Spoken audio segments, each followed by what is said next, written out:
Hey guys, welcome back to another video. This is the first MLB game of the year. This is the Philadelphia Phillies hosting the San Diego Padres. Game one of a doubleheader due to a postponement the previous night. Unfortunately, they did make it a split doubleheader, meaning I still only had one ticket to one game instead of, a true doubleheader. But that's because it was supposed to be a fireworks night, and so they still had it be a fireworks night, basically.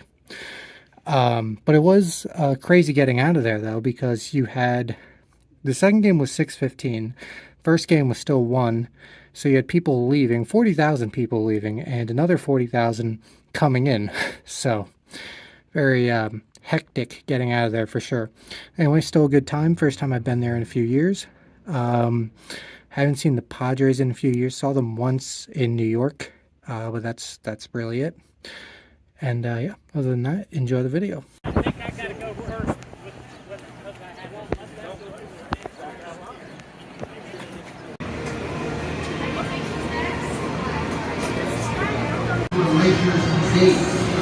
Thank you for your work.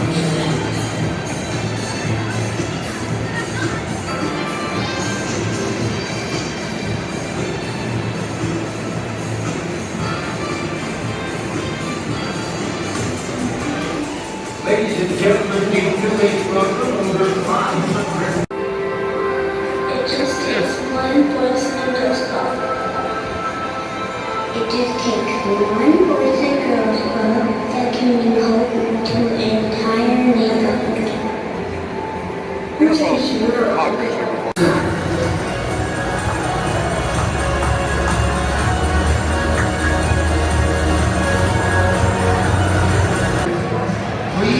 Welcome to the mound, the Golden Sponge legend, the king of kings, born and raised right here in Philadelphia, Kirby the Griffin.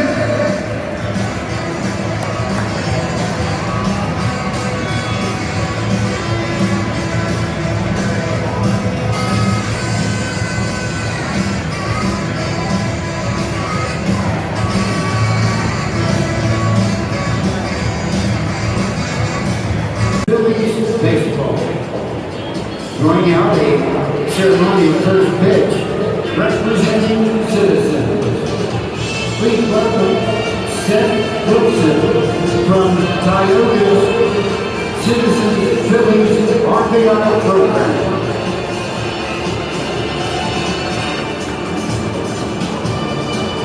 For our country, we ask that you please remove your hats. Veterans, please salute. We're invited to join vocalist Ryan Colbert as she sings our national anthem.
Center field.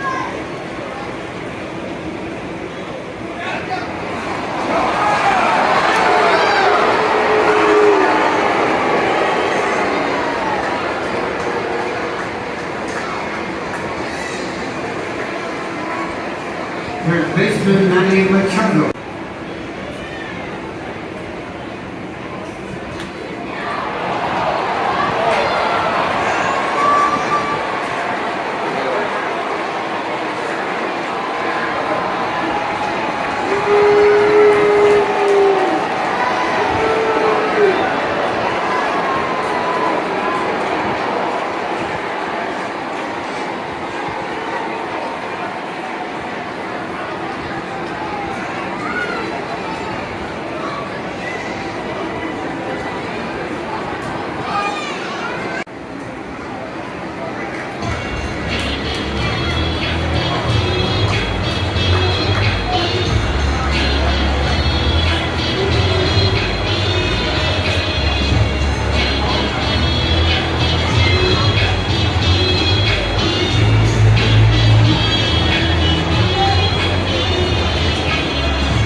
Center fielder Jensen Earl.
right, so this is everything gotten from the Philadelphia Phillies hosting the San Diego Padres on July 2nd, 2025. You can see we have quite a lot here. We have food items, which is why I want to film this first segment and get those out of the way because they need to go in the fridge. Basically, it was National Crimpet Day or something. Tasty cake is made in Philly or in the Philly area. And so when you walk in, they're giving away free food. So you had this, which is a crimpet. And they even had a mascot there, which you'll see throughout the first pitch.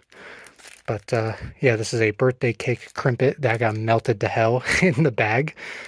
And we have confetti cake mini muffins and also blueberry mini muffins, all free when you walked in the gate. So very interesting.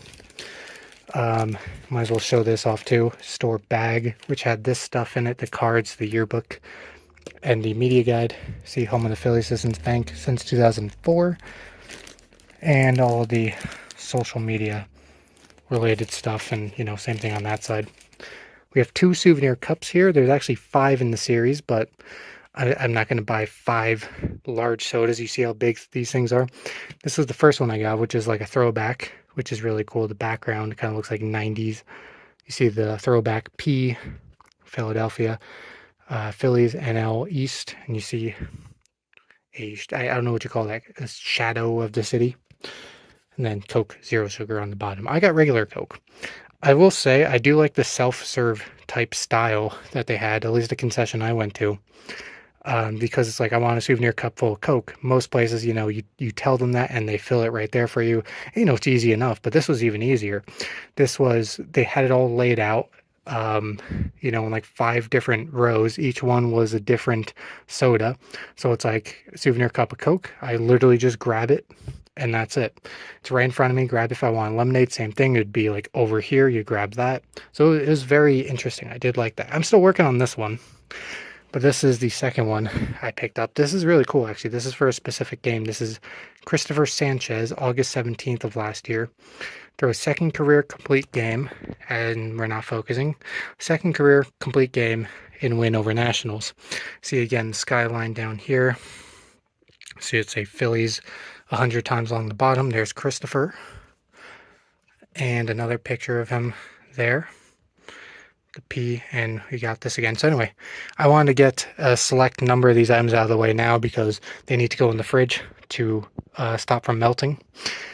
And yeah, that's pretty much it. Well, it's not it because I still have to record what's in here. It's just this would take a couple more minutes. So I will be right back in 1 second. I just realized I was showing the back of that, not the front. So I'll be back for you in about a second to finish off here with these final 3 items.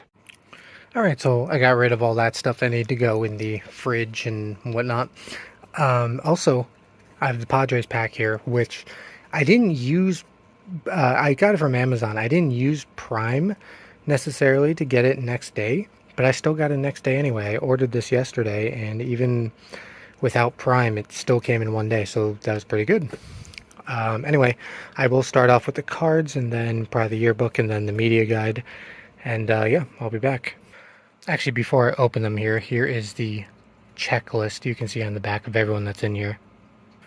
Alright, I am going to be starting off with the road team, that of course being San Diego. So first, I think it looks better not on there.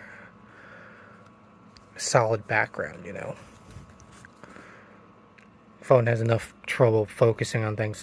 Jackson Merrill is our first one here. What's the gold thing?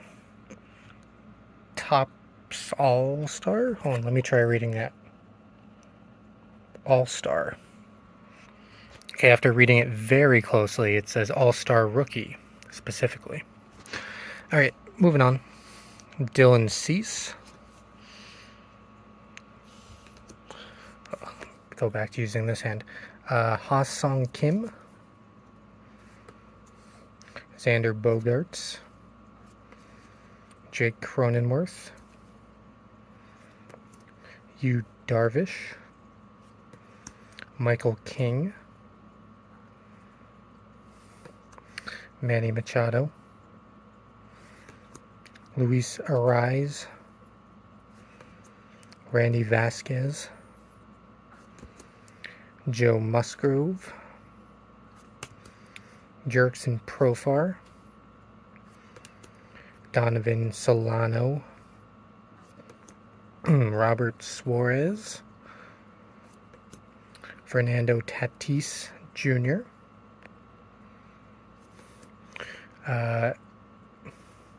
Rosario, guy.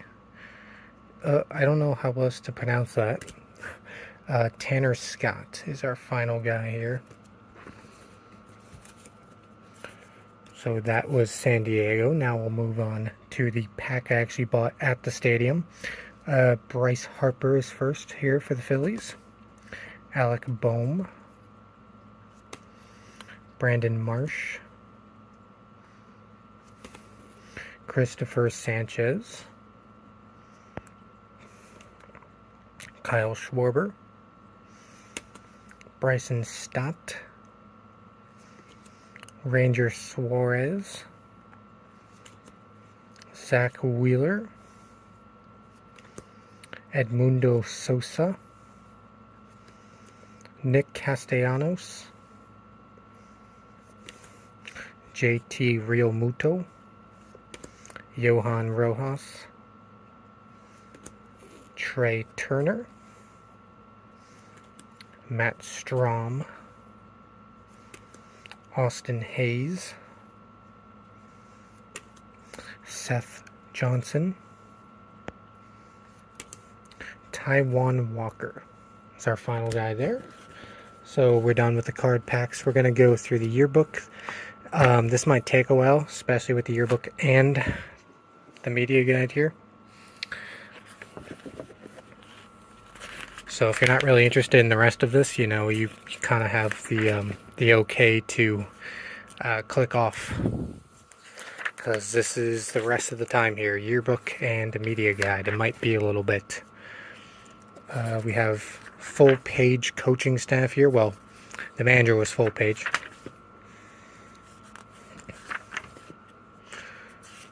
Still going through the coaches here.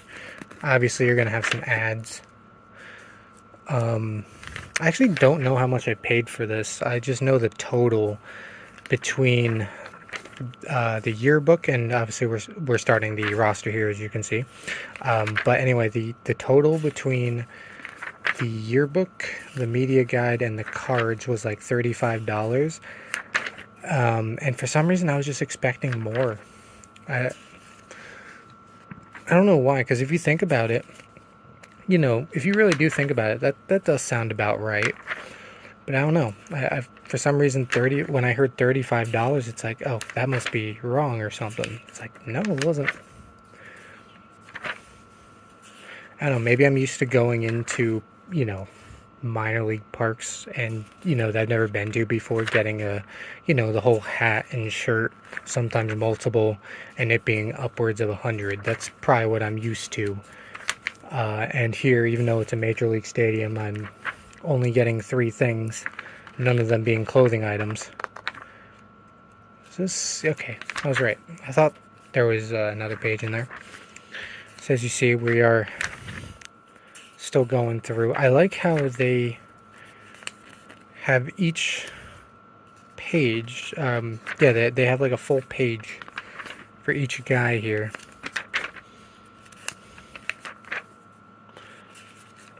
And I'm doing this directly after the game, by the way, so I have not read any of this yet. I was actually using the yearbook during the game to identify guys, and it was funny because the final 2 pitchers were not in the yearbook.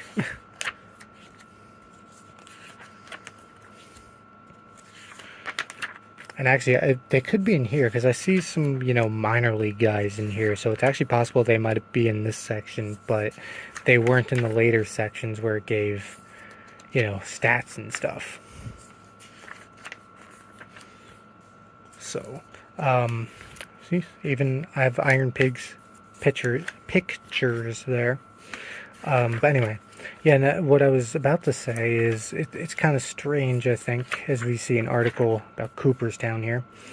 It is kind of strange that they did not have full names anywhere in the stadium, at least in sight of where I could see it on any of the video board banners, or even the big video board, or on the wall and right. They always showed their last name for the pitcher, but a lot of major league stadiums somewhere will have their full name printed out and make it really easy. And I'm pretty sure they have here in the past, but they just didn't this time. I always had to look up who was coming in, what was their first name. Even if I'm fairly certain, I always check just to make sure, 'cause, some weird spelling and stuff like that. See an article here with Jimmy Rollins. I guess this whole thing is about people being inducted to the Philly Wall of Fame, which has changed over the years. When I was doing videos, and now we're on to prospects, but this was the area that I was looking at, the player statistics, to try to identify guys. But anyway, the Wall of Fame has definitely changed over the years. I have a video from 2017 being in there, and it was totally different. It was basically a whole hallway. It's outdoors, but it's sort of like a hallway. You went down a few steps, and it led you at the end right to where the bullpen is.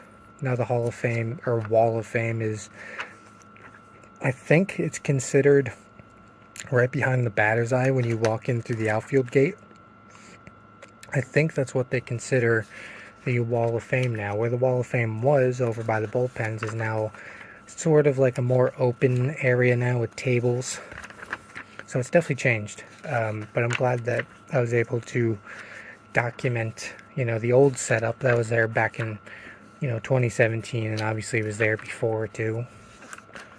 I don't remember what year they changed it. It wasn't very long after. It's like 18 or 19 or something. See the minor league directory, one of my favorite parts. Not that I'm contacting all these teams, but it's just cool to have recognition of all the minor league teams. As someone who's, most of my channel here is dedicated to the minor leagues. Family photos. Well, we're up past 200 pages, by the way. Oh, come on. I know you're getting toward the end when the book just wants to close on you.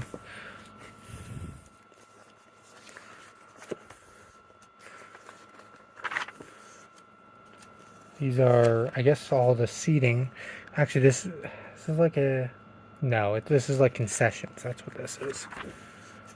And all the parking. We ended up in V this time. A lot of times we end up in U. Because that's where Veteran Stadium is. Or was. But this time ended up across the street. Over there at V.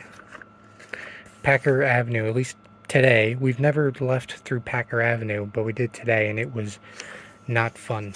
75-ish minutes to get from here to 95. 75 minutes.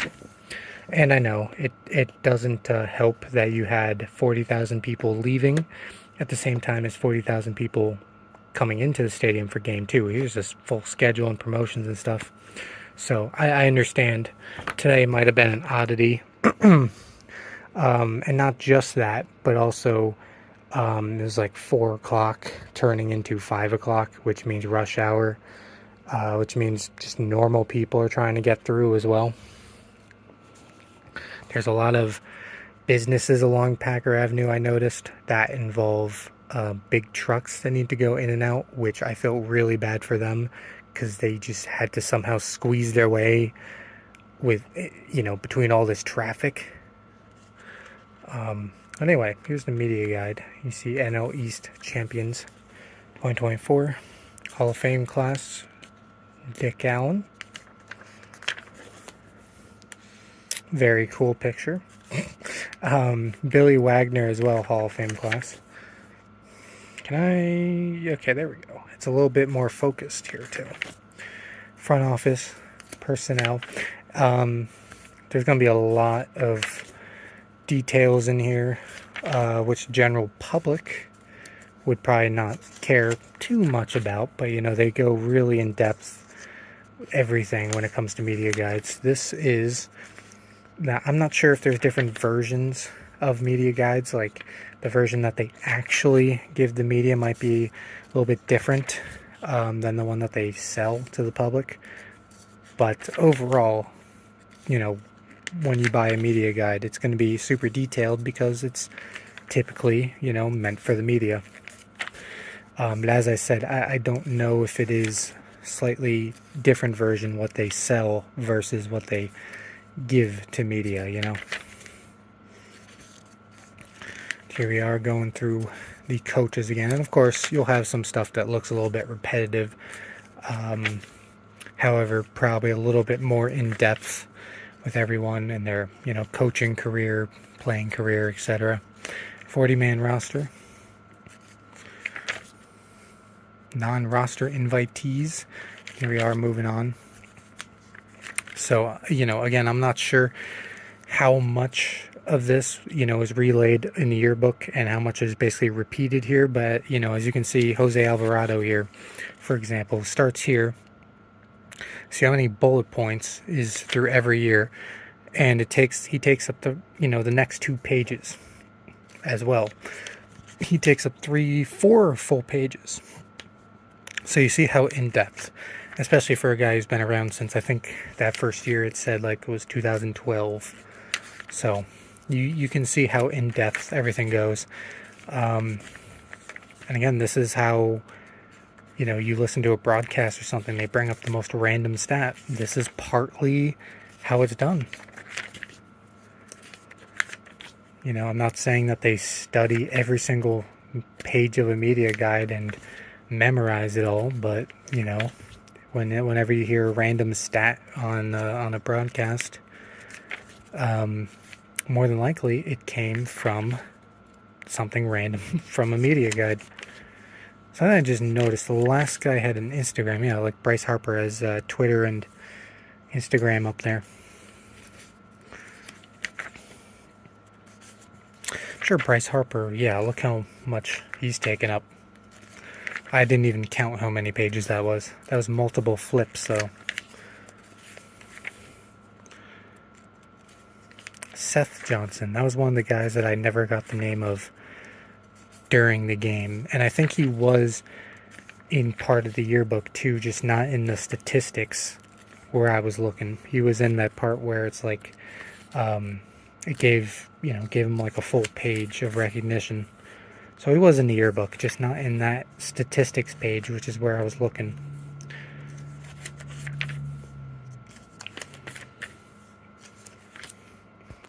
Oh, my wrist is getting tired. And as you can see, we're going through the whole organization here. I don't know how many of these guys, I mean, obviously I know we're going to go through the whole 40-man roster at least, but I don't know how many of these guys, you know, are just minor leaguers. I know at the beginning when we kind of had that vertical roster page, it showed, you know, non-roster invitees as well. I really wonder how many we're really going through here. And then you have someone like JT Realmuto in the middle of these, you know, relative no-names, you know. I assume this is all alphabetical. I have not been paying attention, but it does seem like it's alphabetical. Why am I losing my voice? I apologize that I'm like speaking softly, but like for some, and it's not like I'm not someone who like screams or anything at these games. I think it's just dry throat, and you know, I've been talking for the last 20 to 30 minutes. I think, you know, just being a hot day and immediately talking for half an hour, making me lose my voice a bit here.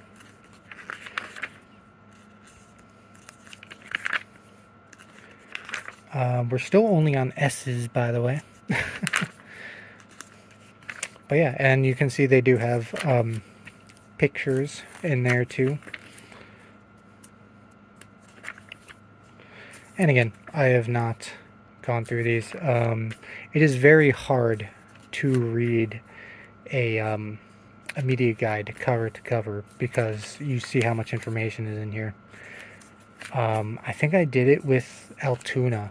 Altoona was like the first minor league media guide that I ever got, I think. And I tried reading that cover to cover, and it took a very long time to get through it. Don't get me wrong, obviously I wanted to read through it all. I was very interested in it, but it takes a while. And of course you have pages like this where it's just straight up stats.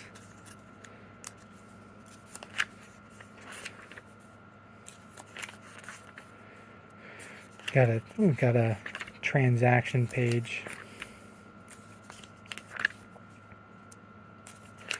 Team history, all that. That's pretty cool. All-time roster, every single player that is played for the organization, and 56 managers, going all the way back to 1883. And I notice a lot of teams have this, their opening day record. Personally, I mean, I understand why it's a stat, but I have never personally really seemed to care too much, as we have retired numbers, another cool thing here. I've never personally cared too much about like opening day stats. I understand why it is a stat, but I don't know, it just never seemed too important to me, you know? Not as important as your overall record, your postseason record, things like that. I kind of file it under, you know, random stat. You know, it's like, oh, that's interesting, but it's not like super important, you know?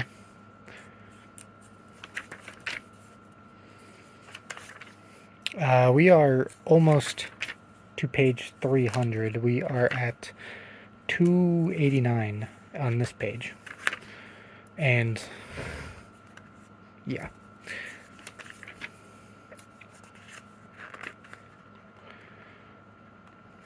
So this might be a while.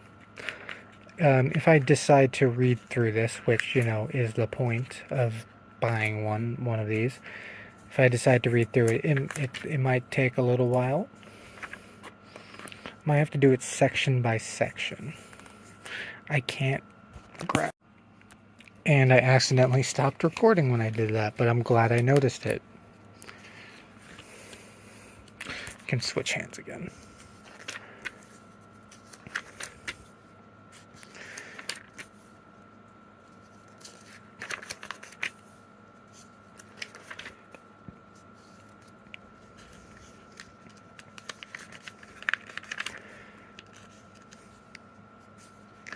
But yeah, it is crazy. Just, you see all the stats here.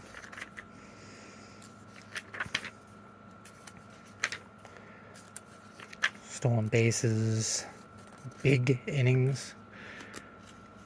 13 runs is the most runs that they've scored in a single inning in, I think that said 2004.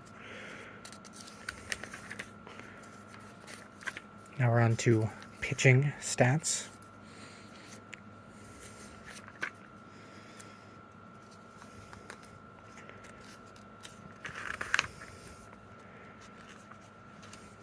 This is difficult to grab these pages.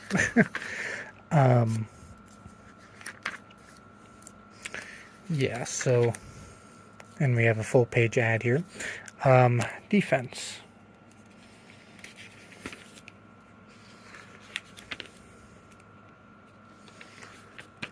But, okay, that was actually surprisingly very short. Scouting and player development.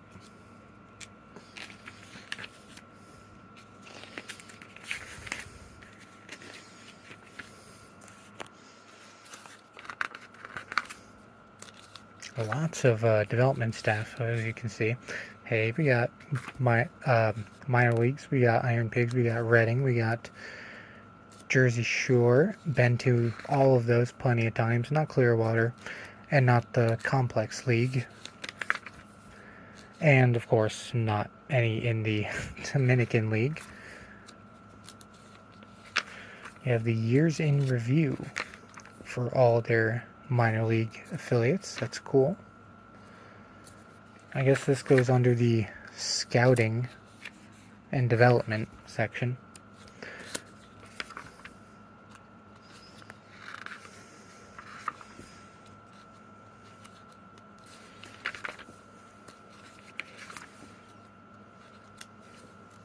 I guess these are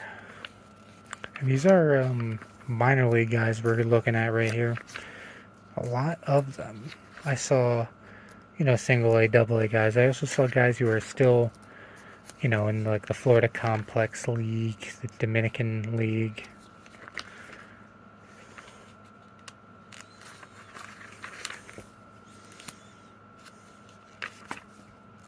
So yeah, pretty cool. Pretty cool that you can get this in depth with some of these stats, and like I said, to be honest, I am very well aware the general public does not care about the majority of this. And I'll even admit it's a lot to try to take in, but it's really cool that we have all this regardless, because you never know when you want to look up something random and specific about a guy, and then you can turn to the media guide. I'm not really sure if media guides are meant to be read cover to cover as soon as you get it,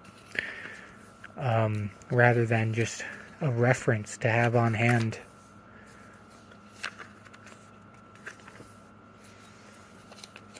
General info broadcasters.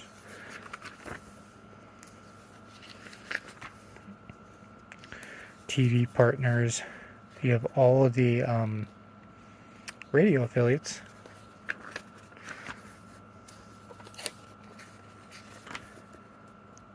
Community stuff here.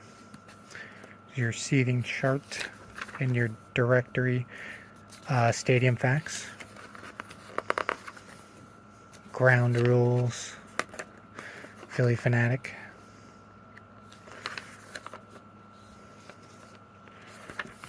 and spring training information and schedule and promotions, and there we go. Yeah, I'm sorry, my wrist is very sore. It is. Is it the same? Yeah, they're both Citizens. Oh, that's the price of that. $13.89 and $9.28. So that's what I paid for those. So anyway, that is it for this video. Like I said, I know 99% of people tuned out somewhere in the middle of this, of doing these, but it's important to me to document all that. So anyway, that is it for me. Thanks for watching, and I will see you all later.